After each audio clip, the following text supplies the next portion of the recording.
right, YouTubers, we are going to do a little benchmark video here for the i5-13400F. Let me take a moment to move my microphone where hopefully will pick me up better. So I just got the CPU in. Matter of fact, a day ago, and I'm finally doing a video on it. But let's check out some information about it first, right? So you can see this has 10 cores, 6 performance, 4 of the efficiency. I've only got 8 gigs of RAM in here at 4800 megahertz. So some benchmarks that could factor in. The BIOS version for this is my new Aorus B760m Elite AX motherboard, as you can see here. And we'll eventually do a couple BIOS update videos for that. Currently has EVGA RTX 3060 Ti, which I believe is probably, good graphics card for folks to pair with this. Matter of fact, I have a feeling that is probably the one that a lot of you are going to use, somewhere in that range, 3060 or 3070. Doubtful if this is, a 4090 type CPU. All right, so let's hit benchmark here, and then we will go and do the rest of them. So first we'll do XTU, and let me clear this out first.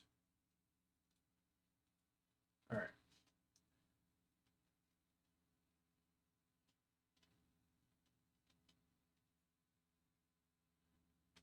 So I'll be curious what we get for core frequency here. And I don't know if you guys noticed, there is at least one core that was at 4.6 gigahertz. So potentially one could do a single core benchmark in Cinebench and get something better, get a higher value than we're going to see. And of course, crap's going to jump up while I'm doing this. So you see the score, not super impressive. This is with the stock cooler, 4.11 gigahertz. And one thing we did not check. Okay, yeah. So this is using a previous setup for power limits. And it was set to unlimited. Now there's the cores. You can see the 46 on a couple, 45, and then 41. And over here, what your efficiency cores are set to. And if we look at how much power was used, up to 84, 85 watts. It says show recent max at 4.41. And the temperature, as shown before, was 69. All right, let's clear this out. Now, if you didn't set power limits up like I do, those temps would be a little lower, and the, temps would be lower. You may end up with power limit throttling. You never know. Depending on the motherboard, sometimes that happens. All right. Let's do Cinebench R20.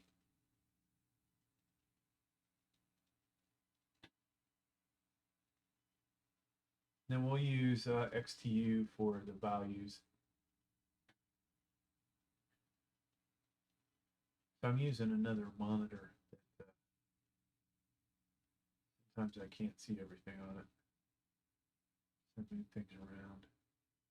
All right. So that's running.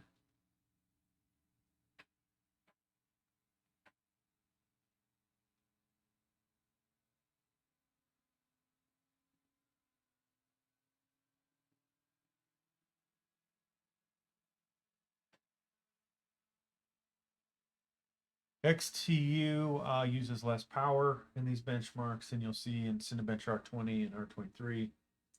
You can see 94 watts. And as it's using more power, you'll also see the temperature go up, and we're already up 8 degrees Celsius over what XTU was.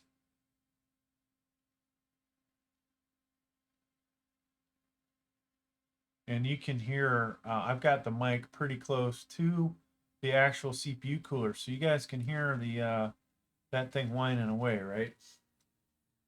And as it died off. Strategically put that mic there. Now the temps are coming back down. Let's check out the score. 55-35. So on the same,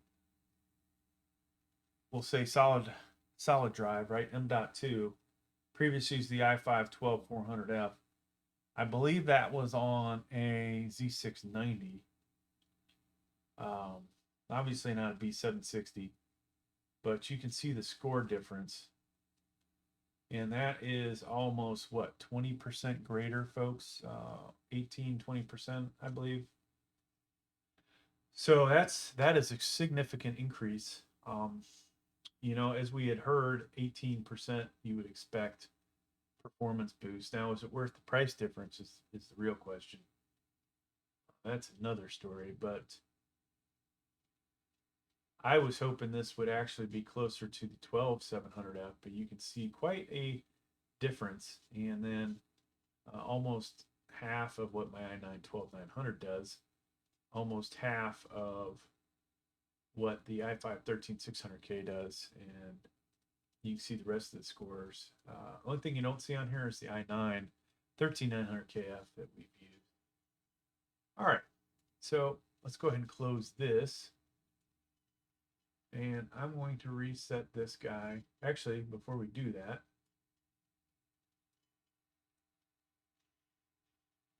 let's look at these things. So highest temp it saw, 79 degrees Celsius. Of course, hit 100% there. 4.34, so that was less than what it showed for XTU for whatever reason. 95 watts, 94, all right? Now the next one we'll do single core as well. If we can remember where it's at. There it is.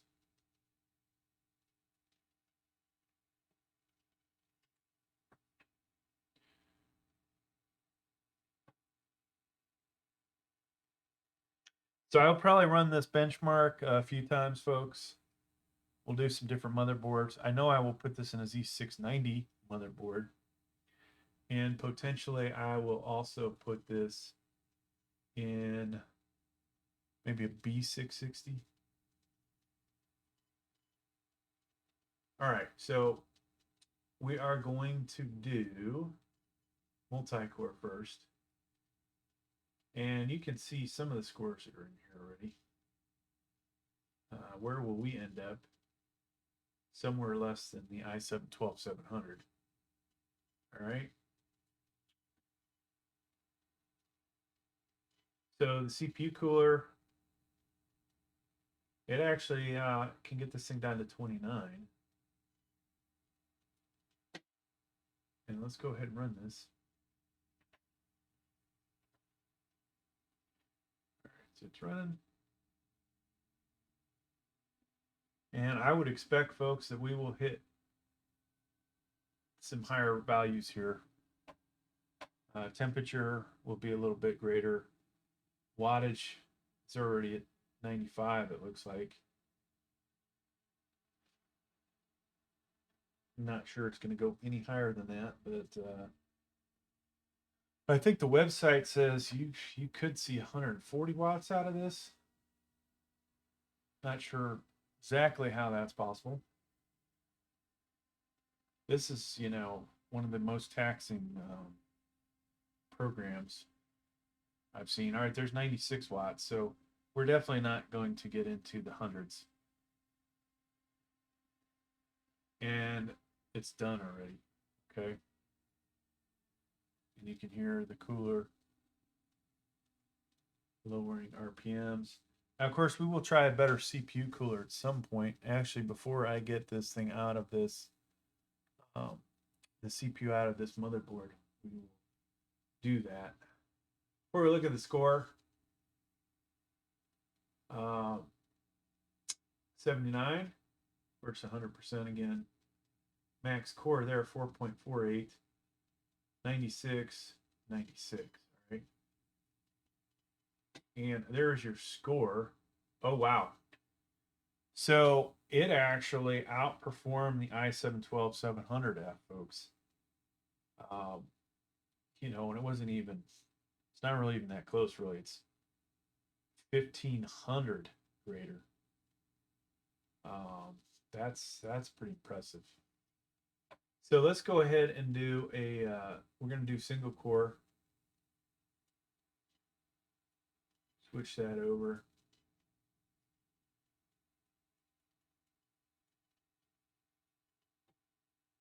And run this again.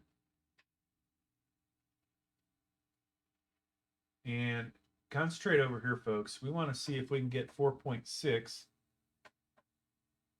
Now with this CPU cooler, is it possible? I would think so, but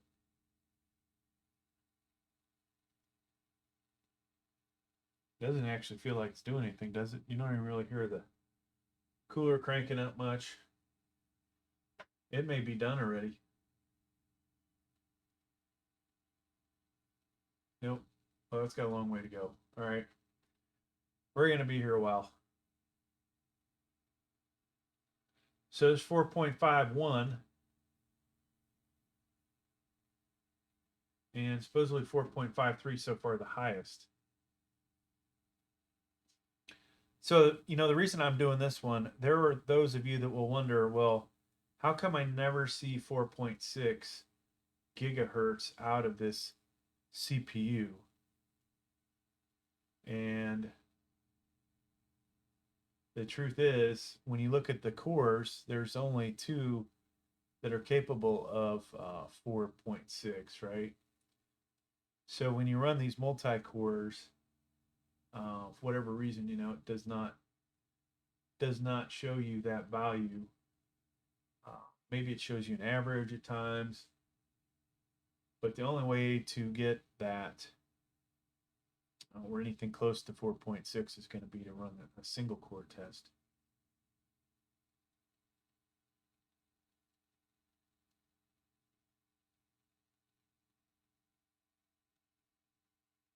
And as long as that temperature's up there in the 40s, we know we're still going.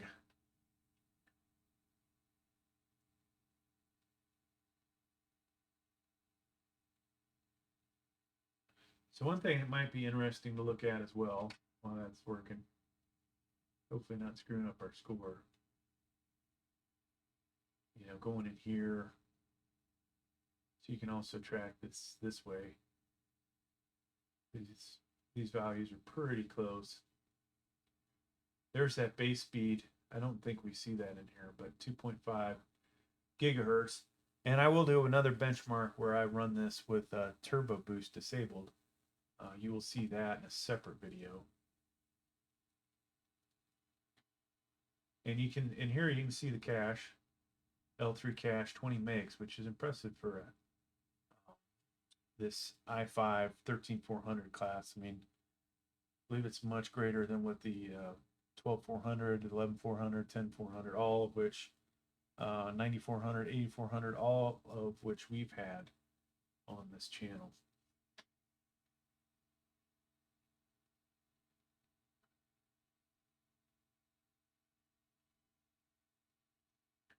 And so 4.56 is the best so far.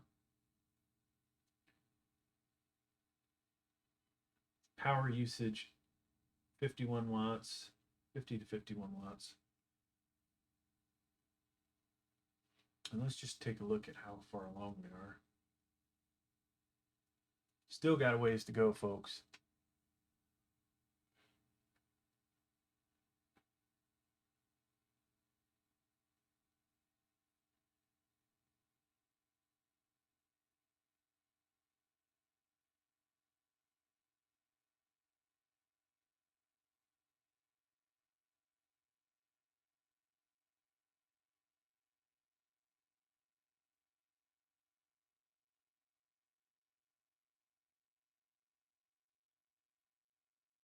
You know, so in some aspects, the scoring you're going to get here, a lot of times this may be more important to the video game that you're playing. A high single core score may, you know, just get you better FPS, especially something like Fortnite.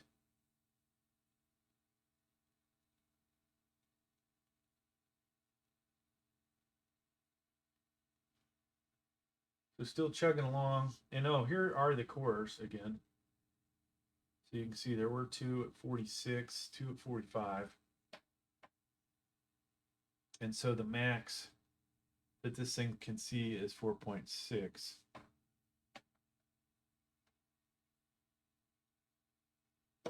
Which, you know, the goofy thing is, I could have sworn that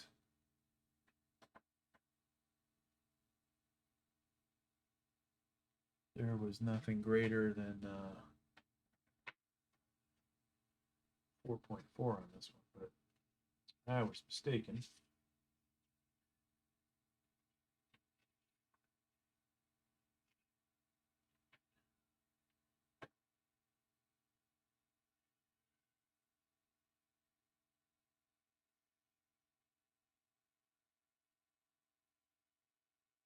Still chugging along.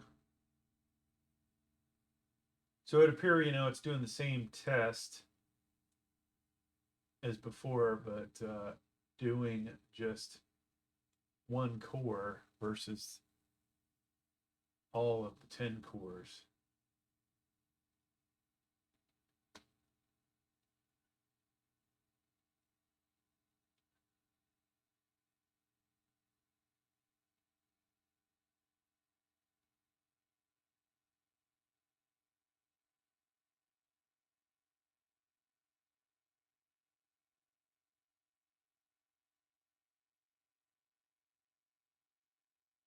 Still chugging along. Not too much further to go.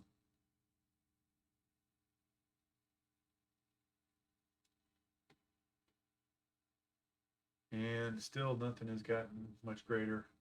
Temp did get up to 56. The wattage stayed the same, 50-51.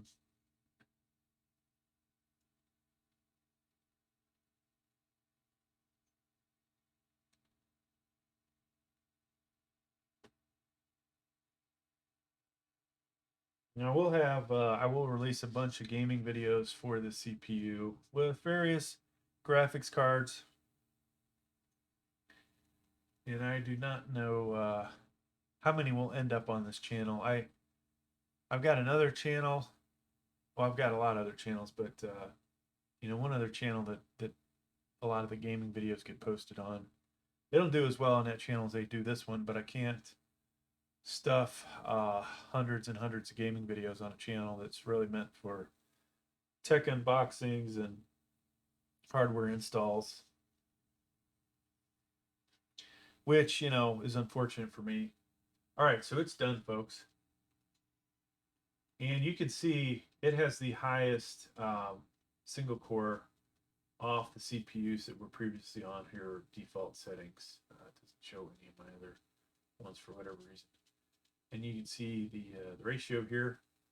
So overall, pretty good, folks. One last look at temps. 56. And this was the stock cooler.